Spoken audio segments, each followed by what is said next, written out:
విలేకరుల సమావేశానికి ఇచ్చేసినటువంటి మీడియా మిత్రులందరికీ కూడా ముందుగా నా హృదయపూర్వక నమస్కారాలు.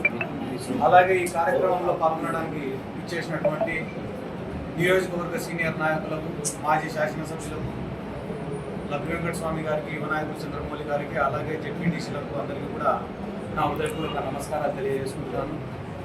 అలాగే ఈరోజు రాష్ట్రంలో నూతనంగా ప్రభుత్వాన్ని ఏర్పాటు చేయబోతున్నటువంటి కూటమి ప్రభుత్వానికి కూడా యువజన విభాగం తరఫున, వైఎస్ఆర్ కాంగ్రెస్ పార్టీ యువజన విభాగం తరఫున కూడా నేను శుభాకాంక్షలు తెలియజేసుకుంటూ,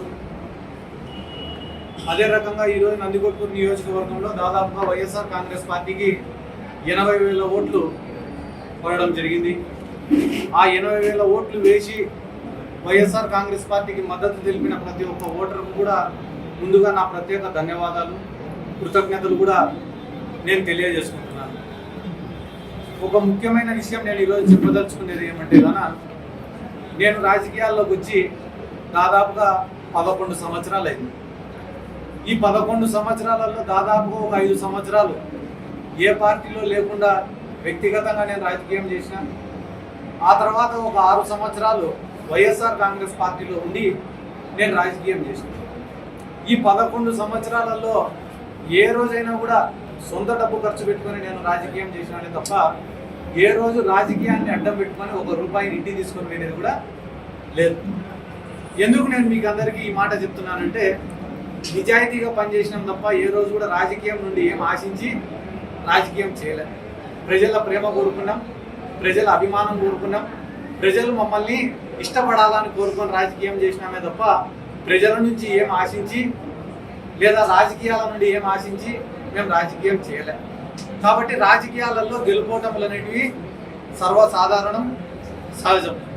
గెలిచిన రోజు పొంగిపోలేదు, ఈరోజు కుంగిపోయే ప్రసక్తి కూడా లేదు. కానీ ఈరోజు నందికొట్కూరు నియోజక ప్రజలందరికీ నేను చెప్పాలనుకునే విషయం ఏమంటే, నాకు ఈరోజు రాష్ట్రంలో ఇంత గుర్తింపు వచ్చిందంటే దానికి కారణం 3. ఒకటి నందికొట్కూరు నియోజకవర్గ ప్రజలు, ఇక్కడ ఉండేటటువంటి నాయకులు. రెండోది వైఎస్ జగన్మోహన్ రెడ్డి గారు. మూడోది వైఎస్ఆర్ కాంగ్రెస్ పార్టీ. నాకు ఇంత గుర్తింపు ఇచ్చిన ఈ 3 కోసం, అంటే ఒకటి నందికొట్కూరు కోసం, రెండోది జగన్మోహన్ రెడ్డి గారి కోసం, మూడోది వైఎస్ఆర్ కాంగ్రెస్ పార్టీ కోసం నా ఆఖరి శ్వాస వరకు నేను పోరాడతానని చెప్పి ఈ సందర్భంగా నేను గట్టిగా చెప్తున్నా. ఎందుకంటే కనుక నేను కూడా అనుకునేవాడిని మనసులో, చాలామంది నాయకులపై జగన్మోహన్ రెడ్డి గారికి దగ్గరగా కూర్చొని మాట్లాడుతుంటే నాకెందుకు ఈ అవకాశం రావడంలే, అంటే నేను పార్టీ కోసం కష్టపడి పనిచేస్తే జగన్మోహన్ రెడ్డి గారికి ఇంకా కొంచెం దగ్గర కావచ్చు, ఎప్పుడు కూడా ఇట్లా ఆలోచించేవాడిని. కానీ చాలామంది పార్టీలలో సీనియర్ నాయకులు ఉంటారు, వాళ్ళు చెప్పిన మాటకే ఎక్కువ వాల్యూ ఉంటుంది. కానీ ఇప్పుడు ప్రతిపక్షంలోకి వచ్చినాం కాబట్టి ఇప్పుడు ఈ 5 సంవత్సరాలు నేను కష్టపడతాను. అది యువజన విభాగం తరఫున కావచ్చు, పార్టీ కోసం కావచ్చు, పార్టీ సిద్ధాంతాల కోసం కావచ్చు, పార్టీ కార్యకర్తల కోసం కావచ్చు, నా వంతుగా గడిచిన 11 ఏళ్ళు కష్టపడిన దానికన్నా రెట్టింపు కష్టపడతా.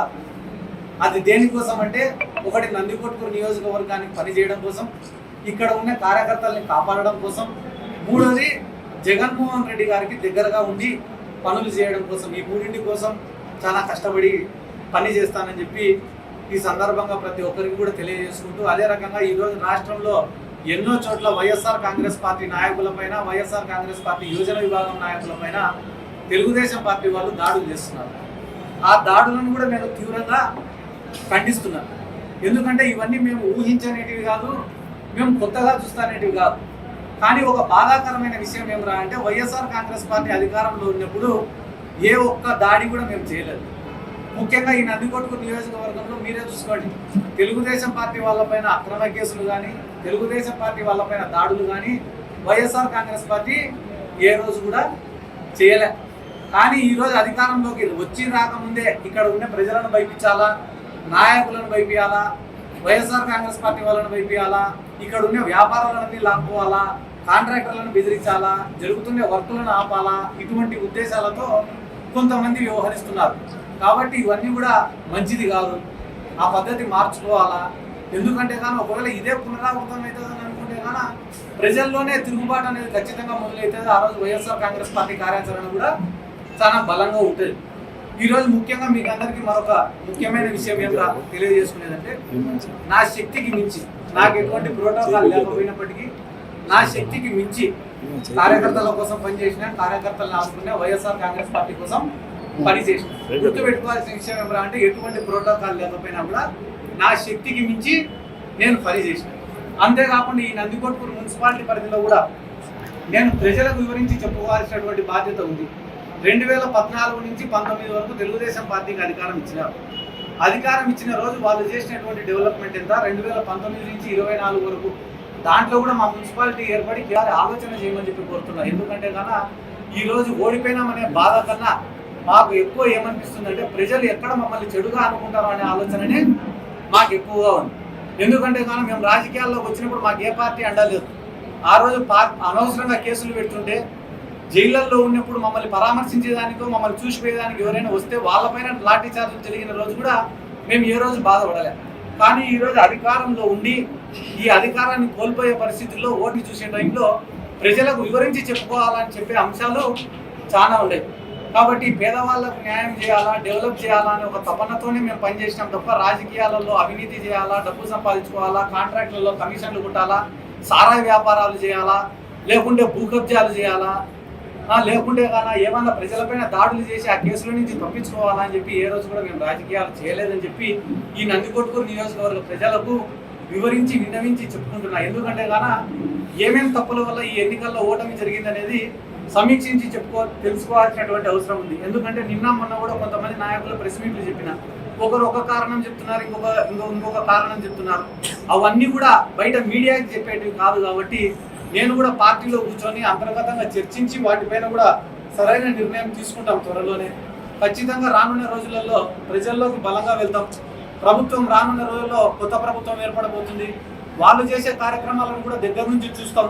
ఎందుకంటే కన్నా జగన్మోహన్ రెడ్డి గారు ఆ రోజు సంక్షేమ పథకాలు ఇచ్చే రోజున నారా చంద్రబాబు నాయుడు గారు కానీ మిగతా తెలుగుదేశం పార్టీ నాయకులు కానీ ఈ రాష్ట్రం శ్రీలంక అయిపోతుందని చెప్పిన మాట రాష్ట్ర ప్రజలందరికీ తెలిసిన విషయమే. కానీ ఈరోజు జగన్మోహన్ రెడ్డి గారు ఇచ్చిన హామీలకు 10 రెట్లు ఎక్కువ హామీలు చంద్రబాబు నాయుడు గారు ఇవ్వడం జరిగింది. కాబట్టి వాటిని ఎంతవరకు మీరు పరిష్కరించగలుగుతారు, ఎంతవరకు ప్రజలకు అందించగలుగుతారు? ఈ అందించే క్రమంలో మీరు ఏదన్నా కూడా చేయలేకపోతే ఖచ్చితంగా వైఎస్ఆర్ కాంగ్రెస్ పార్టీ తరఫున ఖచ్చితంగా తెలుగుదేశం పార్టీని కానీ కూటమి ప్రభుత్వాన్ని కానీ ప్రశ్నిస్తామని చెప్పి ఈ సందర్భంగా నేను తెలియజేసుకుంటూ, ముఖ్యంగా నేను చెప్పదలుచుకునే విషయం అధికారంలో ఉన్నప్పుడు చెప్తున్నా, ఇప్పుడు చెప్తున్నా, ముఖ్యంగా నందికొట్కూరు నియోజకవర్గంలో ఉండేటటువంటి వైఎస్ఆర్ కాంగ్రెస్ పార్టీ నాయకులు కానీ కార్యకర్తలు కానీ ఇంత మంచి క్యాడర్ దొరికినందుకు, ఇంత మంచి నాయకులు దొరికినందుకు నిజంగా మా అదృష్టం అని చెప్పి కూడా అప్పుడు చెప్పినా ఇప్పుడు చెప్తున్నా. నిస్వార్థంగా ప్రజలకు మంచి చేయాలనే ఒక ఆలోచన తప్ప, ప్రజల దగ్గర ఒక గుర్తింపు తెచ్చుకోవాలనే ఆలోచన తప్ప ఎప్పుడు కూడా ఏదన్నా నీరు చెట్టు లాంటి కార్యక్రమాలు చేసుకొని కమిషన్లు కొట్టాలనో, లేదా వచ్చే పెన్షన్లలో కమిషన్లు కొట్టాలనో, లేకుంటే ఏదైనా పోస్టులు వస్తే అమ్ముకోవాలన్న ఆలోచన లేకుండా కేవలం ప్రజల దగ్గర మంచి పేరు సంపాదించుకోవాలని ఒకటే ఒక ఆలోచనతో పనిచేసినటువంటి వైఎస్ఆర్ కాంగ్రెస్ పార్టీ క్యాడర్కి అందరికీ నా జీవితాంతం రుణపడి ఉంటానని చెప్పి కూడా ఈ సందర్భంగా తెలియజేసుకుంటూ, రానున్న రోజులలో మీకు ఎటువంటి ఆపద వచ్చినా, ఏం అవసరం వచ్చినా ప్రభుత్వం ద్వారా మీకు ఏదన్నా అందకపోయినా ఖచ్చితంగా నేను మీకు అండగా ఉంటానని చెప్పి ఈ సందర్భంగా నేను తెలియజేసుకుంటూ, మీకు అప్పుడు చెప్పినా ఇప్పుడు చెప్తానా, నేను ₹1 సంపాదించుకుంటే ఆ రూపాయికి మించి ₹1.5 మీకోసమే ఖర్చు పెడతానని చెప్పి ఇక్కడ ఉండే నాయకులందరికీ కూడా ఈ సందర్భంగా మరొకసారి నేను తెలియజేసుకుంటూ, రానున్న రోజులలో ఎక్కడెక్కడైతే తప్పిదాలు జరిగినాయో వాటన్నిటిని కూడా రెక్టిఫై చేసుకుంటామని కూడా ఈ సందర్భంగా తెలియజేసుకుంటూ